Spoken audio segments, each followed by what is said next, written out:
Bom dia, irmãos queridos, nesta quinta-feira, dia 12 de março. Bom dia, queridos irmãos e irmãs. Vamos juntos meditar o Evangelho de São Lucas, capítulo 16, versículos de 19 a 31. Por que Lázaro vai para o céu e o rico para o inferno?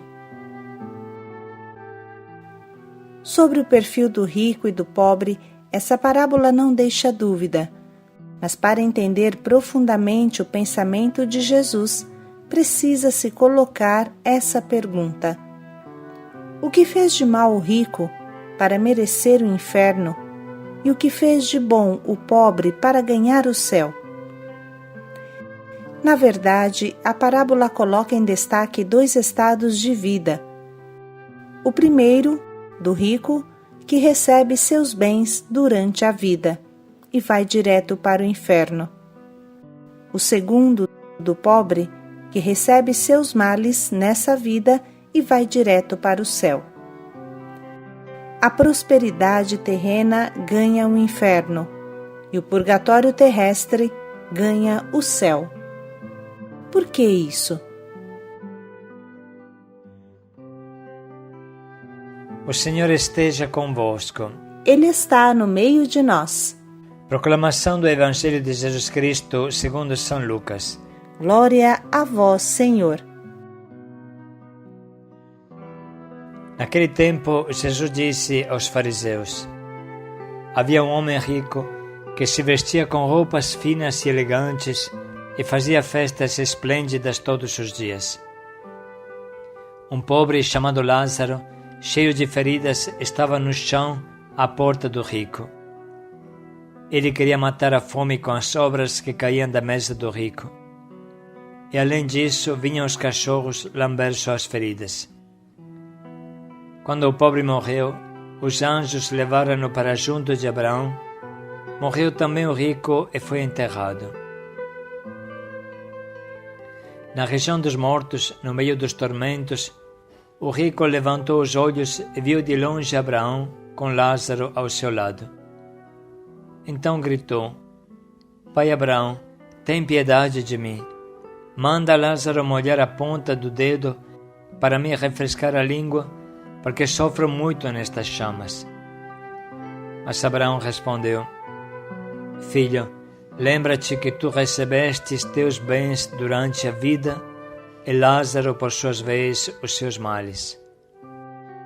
Agora, porém, ele encontra aqui consolo e tu és atormentado. Além disso, há um grande abismo entre nós. Por mais que alguém desejasse, não poderia passar daqui para junto de vós, e nem os daí poderiam atravessar até nós.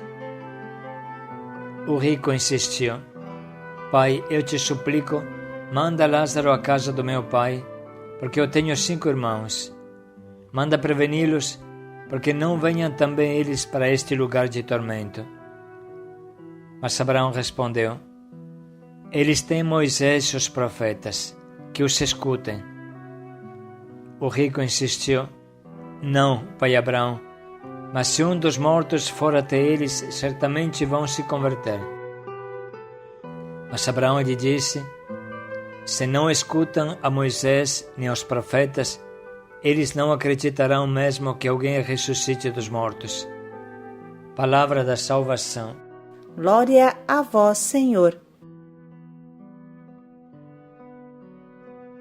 Irmãos, esse trecho volta frequentemente na liturgia, graças a Deus, e é fundamental para todos os que se reconhecem na missão Belém. Talvez não exista aspecto na história da Igreja que tenha sofrido tantas curvas e sabotagem quanto a pobreza. Com a desculpa que Deus quer o desapego e não tanto a pobreza, muitos aceitaram numa boa a riqueza como prosperidade, importante é ser desapegados, vê a riqueza como uma bênção de Deus da mesma forma que o rico opulão achava, e ignoram os necessitados. Isso que é trágico. Nós precisamos, pelo menos, levar a sério a palavra de Deus, sem encontrar acrobáticas desculpas. Uma vez que deixamos a palavra verdadeira de Deus entrar em nós, o nosso livre-arbítrio decidirá o que fazer. Jesus nunca falou da pobreza em um sentido poético ou figurado, mas sempre concreto e real. O nosso olhar sobre o mundo deve ser o olhar de Jesus. Bem-aventurados pobres, é vosso o reino de Deus. Mas ai de vós ricos, já tendes a vossa consolação. Bem-aventurados vós que agora tendes fome, sereis saciados. Mas ai de vós que estáis saciados, tereis fome. A Bíblia inteira está cheia desta distinção entre pobres e ricos.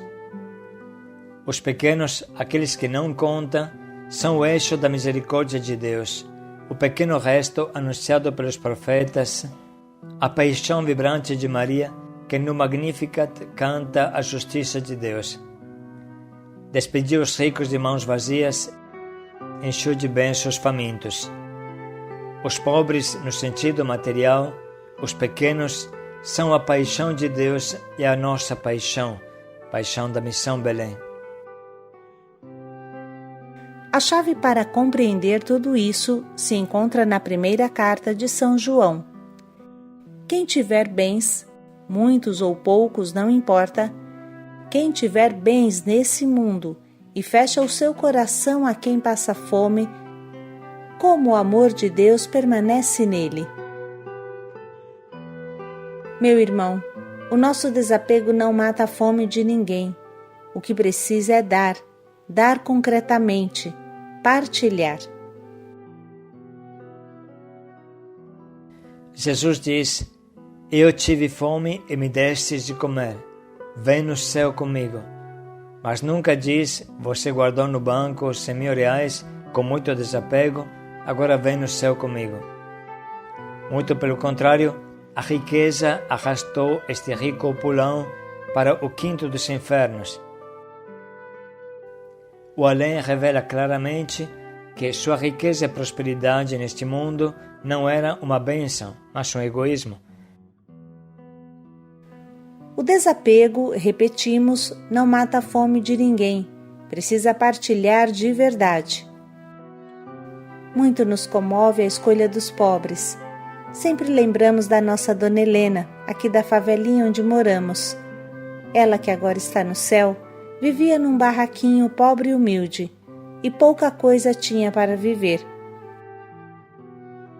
Quando partimos para o Haiti, 10 anos atrás, ela foi a primeira que juntou e nos deu as suas moedinhas, e chegou a 50 reais, tanto quanto precisava para matar a fome de uma criança por um mês.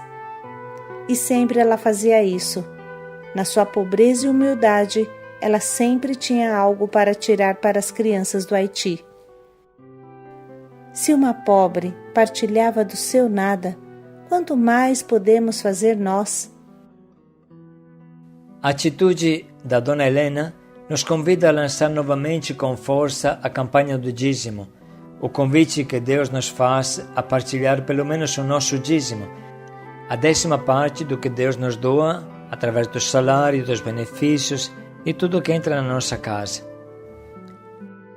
Não há pessoa tão pobre que não tenha nada para partilhar. Até as nossas criancinhas do Haiti, que moram em barracas de lata, grandes pouco mais que um banheiro, quando vêm para o nosso Ajarai, no Haiti, doam suas moedinhas para comprar uma água, por exemplo, para uma mulher pobre e doente que visita no domingo como atividade do Ajarai. Até as nossas casas de acolhida, que sempre vivem no apuro, dão fielmente e integralmente todo mês o 10% das ofertas que entram. Como dízimo, dão isso. Diante desta generosidade dos pobres, como pode existir um cristão que não partilha? Na verdade, deveríamos partilhar não somente o 10%, mas tudo o que precisa para que haja igualdade entre todos. É bom lembrar que uma frase querida que surge da vivência do nosso Carisma Belém é esta: até que existe um pobre sobre a terra, rico será quem pode fazer algo para ele, e não o faz. Essa frase guia nasceu mesmo da meditação dessa parábola do rico opulão. E a partir desse mínimo gesto de partilhar o dízimo, podemos ir além. Irmãos, nesses dias na Itália, a situação do coronavírus está se tornando mais grave. As regiões onde estão os nossos grupos de evangelização do norte estão em plena zona vermelha. Não podem realizar as formações, os domingos Belém, os Tabor, porque são proibidas as grandes assembleias. Vamos orar por eles. Nessa situação difícil, há jovens que vão ao supermercado fazer as compras para as pessoas anciãs, que são as mais sensíveis ao vírus e não podem sair de casa. Isso é muito bonito. Assim, apesar das dificuldades, há alguns que continuam confeccionando colombas pascais, que serão vendidas para o Haiti, se Deus permitir. Pois bem, irmãos, esperamos que no final desse diário, as pessoas que ainda não deram passos concretos de partilha de dízimo, de ajuda concreta aos pobres, o façam, segundo o que Deus sugere no coração. Novamente, convidamos os grupos de evangelização a decidir de doar um domingo a cada 2 meses, pelo menos, para visitar uma casa de acolhida e fazer uma boa faxina, e contribuir com o dízimo, porque os 50% do dízimo será destinado às casas de acolhida, outros 50% para as despesas de evangelização. Vamos agora ler novamente esta clara e forte palavra, perguntando a Deus o que quer de nós, para não ter a sorte deste rico opulão que não enxergava o pobre que estava diante dele. Naquele tempo, Jesus disse aos fariseus: havia um homem rico que se vestia com roupas finas e elegantes e fazia festas esplêndidas todos os dias. Um pobre chamado Lázaro, cheio de feridas, estava no chão à porta do rico. Ele queria matar a fome com as sobras que caíam da mesa do rico. E além disso, vinham os cachorros lamber suas feridas. Quando o pobre morreu, os anjos levaram-no para junto de Abraão. Morreu também o rico e foi enterrado. Na região dos mortos, no meio dos tormentos, o rico levantou os olhos e viu de longe Abraão com Lázaro ao seu lado. Então gritou: Pai Abraão, tem piedade de mim. Manda Lázaro molhar a ponta do dedo para me refrescar a língua, porque sofro muito nestas chamas. Mas Abraão respondeu: Filho, lembra-te que tu recebestes teus bens durante a vida e Lázaro, por sua vez, os seus males. Agora, porém, ele encontra aqui consolo e tu és atormentado. Além disso, há um grande abismo entre nós. Por mais que alguém desejasse, não poderia passar daqui para junto de vós, e nem os daí poderiam atravessar até nós. O rico insistiu: Pai, eu te suplico, manda Lázaro à casa do meu pai, porque eu tenho 5 irmãos. Manda preveni-los, porque não venham também eles para este lugar de tormento. Mas Abraão respondeu: Eles têm Moisés e os profetas, que os escutem.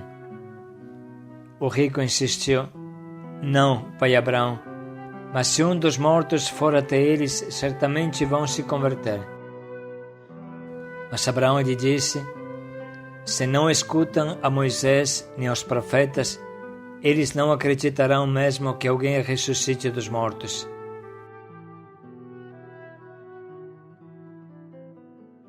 Vamos dedicar um minuto para sublinhar e anotar as frases que mais nos atingem.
Chegamos agora a escolher o nosso propósito que nos ajude a concretizar a nossa partilha com os pobres. Os grupos de evangelização, cada pessoa do grupo de evangelização aqui no Brasil é convidada a fazer parte da campanha do dízimo, que foi iniciada em fevereiro. Os outros podem realizar sua doação utilizando o link que vem anexo ou da forma que seu coração mandar. Mas não vamos deixar de lado este forte convite que a palavra de Deus hoje nos faz. Todos podem dar alguma coisa.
Vamos dedicar mais um minuto para pensar bem em como colocar em prática o quanto nos propomos.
Recebestes teus bens, agora para você só fica o inferno.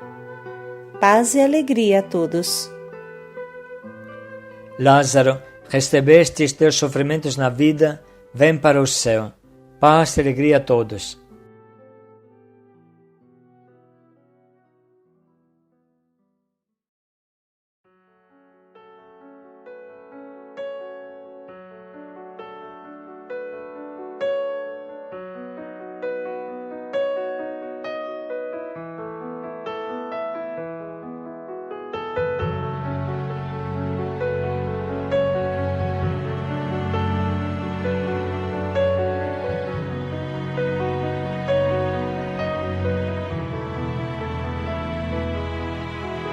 Senhor, quando foi que te vimos com fome, com sede, peregrino, nu, doente ou na prisão e não te socorremos?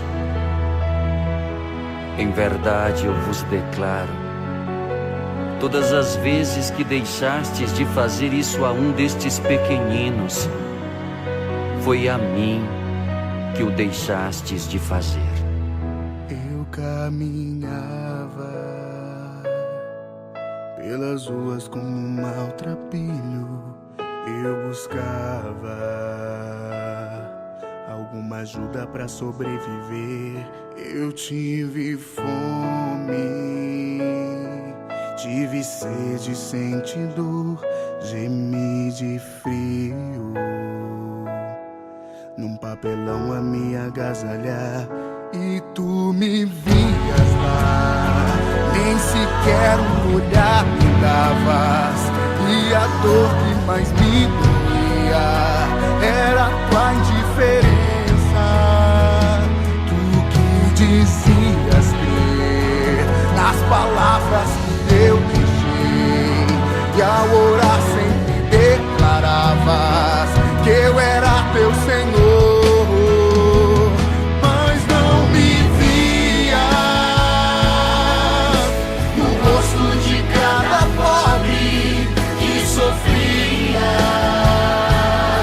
Pedindo algo pra comer, alguma coisa pra beber, não me enxergava atrás das grades que me aprisionavam, nem quando nu me via gemer.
Pedindo algo pra comer, alguma coisa pra beber, não me enxergavas atrás das grades que me aprisionavam, nem quando nu me via gemer. Mas não me vias no rosto de cada pobre que sofria, pedindo algo pra comer, alguma coisa pra beber,